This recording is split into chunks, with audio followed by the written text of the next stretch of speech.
Rocha versus Skrivers 1. Yeah, let's watch this. I love watching these old ones. You know,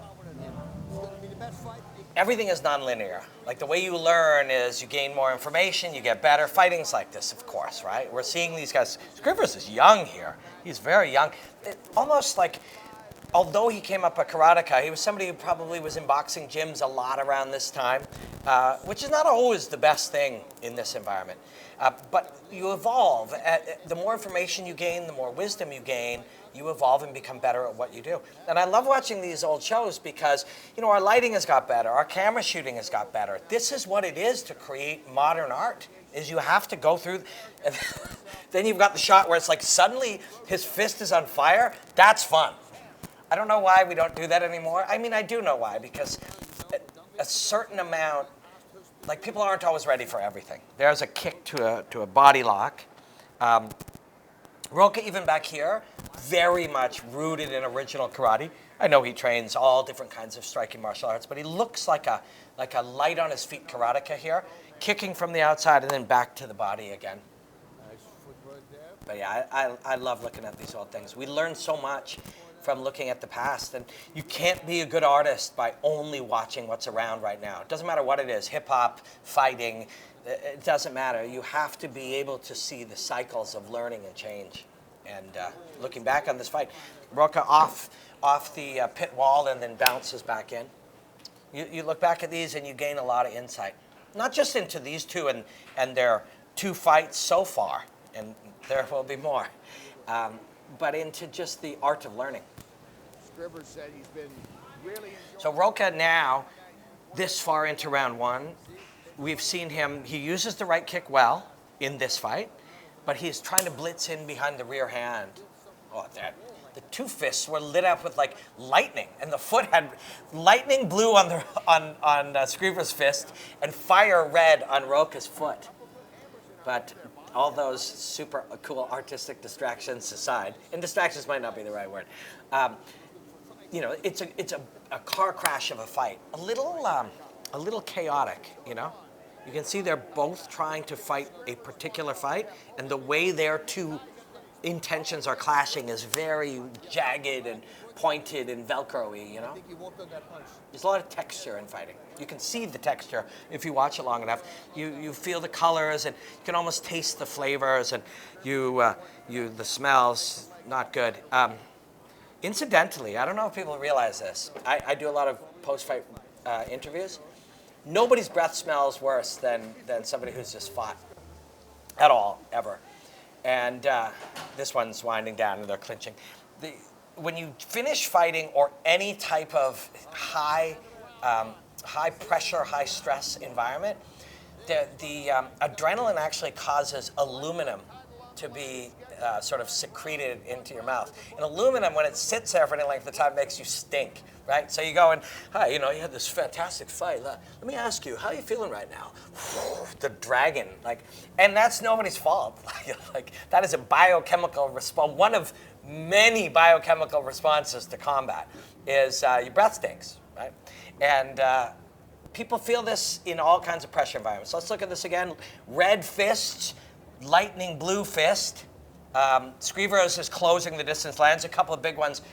When Rocha goes to separate him off, Skrivers comes back in. So it's sort of a game of staying at a distance to hit and then kind of owning the in and out of it. But yeah, the body does crazy things when you ask it to do high pressure situations. And it isn't just fighting or free climbing or whatever. You know, when you go in to do a speech in your class in front of everybody, they're like, imagine everyone's naked. It doesn't really help. But that pressure affects your body in many ways. Don't ask me to talk about diarrhea and what happens in the hours before a fight. So we're back at the fights again, diarrhea aside. Low kick, all lightning. I really think it would be cool if we used these effects still. People may not agree with me, and I might not agree with me yesterday or tomorrow. We're different people all the time, and what we like should change. You know, you should be able to change. Rocha kind of throws one up that appears to go to the body and just changes the trajectory slightly there. It's a really scrappy fight, this one. I remember it being like that. Oh, nice straight by Rocha. Rocha also, later in his career, you saw a lot more southpaw from him. There he's southpaw now again, but a lot more southpaw. I've actually never asked him if he is right-handed. I do suspect that he is. He's throwing punches as Skrivers is retreating. I suspect that he is. Bruce Lee talked about moving the power hand out front because it had the shortest distance and the shortest time. And many others, karate, a lot of sort of point karate fighters put their strong hand and their dominant eye. If your right hand and your right hand is dominant and your right eye is dominant, there are multiple advantages. Dominant eye doesn't sound like that big of a thing. There's Skrivers. In his second fight, which you'll get to see, he does this sort of invite again after clashes, but it's different. Actually, in the second fight, maybe you'll see that one.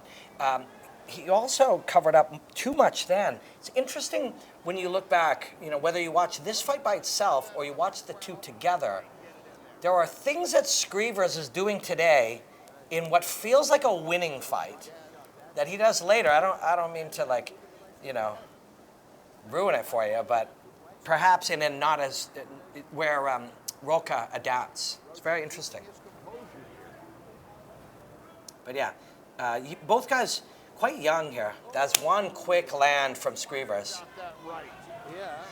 Also, this is like very, very aerobic, this fight, Different fights affect different energy systems. Like, obviously shot put is one energy system, sprinting is a different energy system, and long distance running is a different energy system.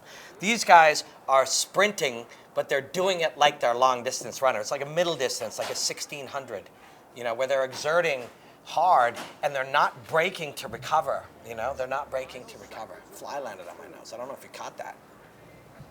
Skrivers effective with his jab late in this round.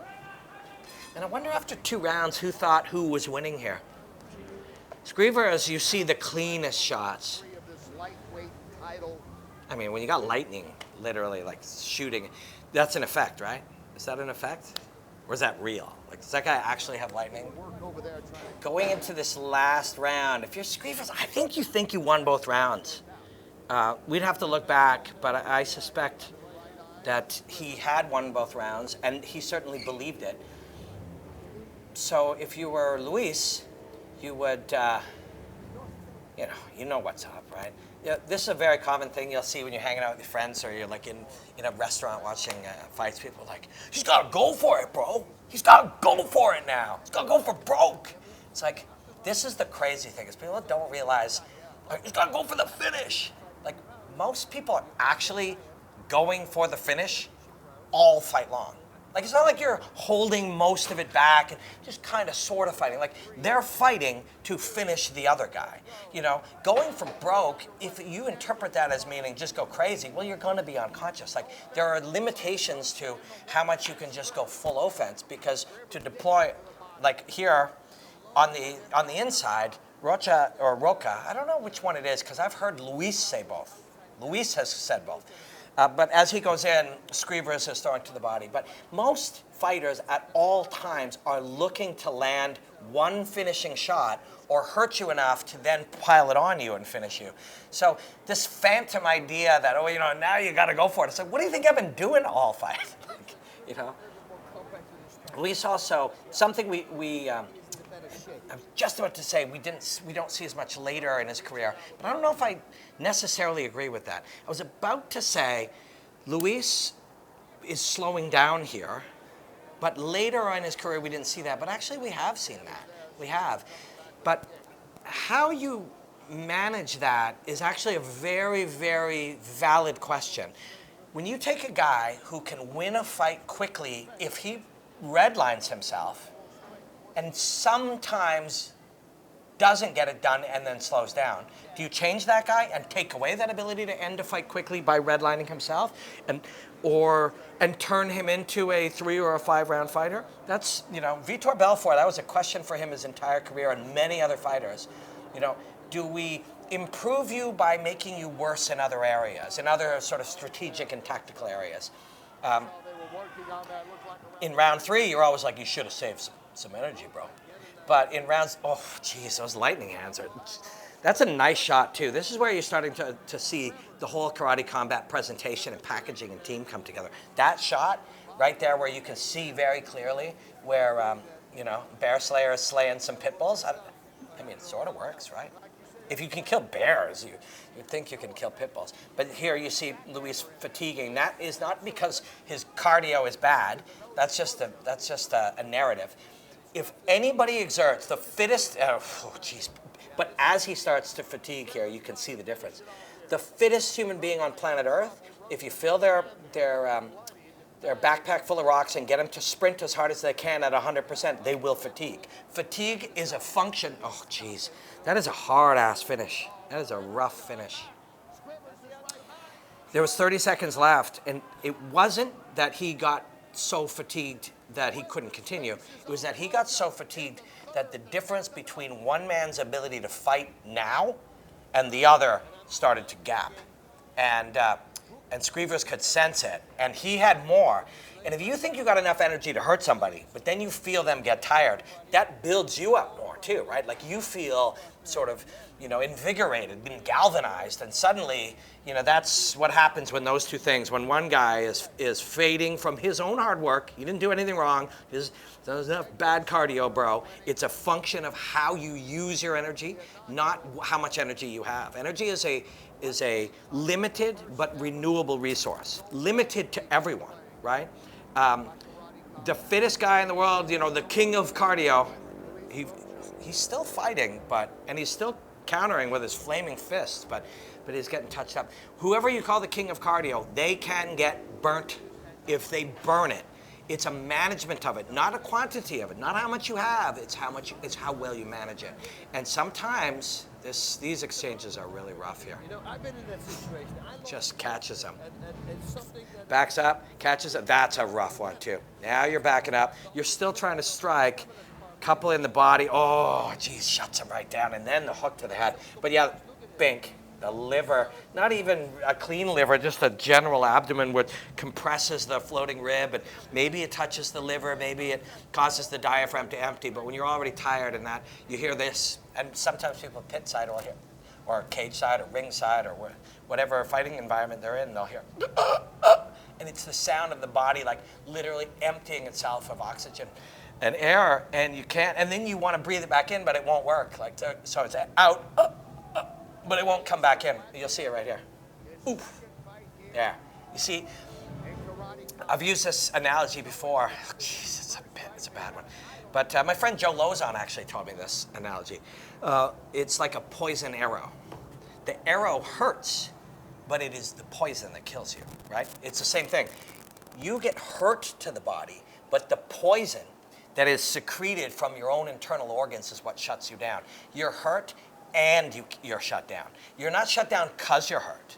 You're shut down and in pain. It's fascinating, actually. But so then on his way down, there's another one right to the temple. Nice to see even back here, Luis gets up. That's a real fighter, man. Both of these two guys are. I'm ready for number 3. I'm certainly ready for number 3. I mean, these two have had, this was an amazing fight. They did have another one after this. It went the other way, so I think we need to see the third. Luis Rocha taking on Edgar Skrivers. Thanks for watching. I'm Layla, and if you liked what you just saw, make sure you subscribe.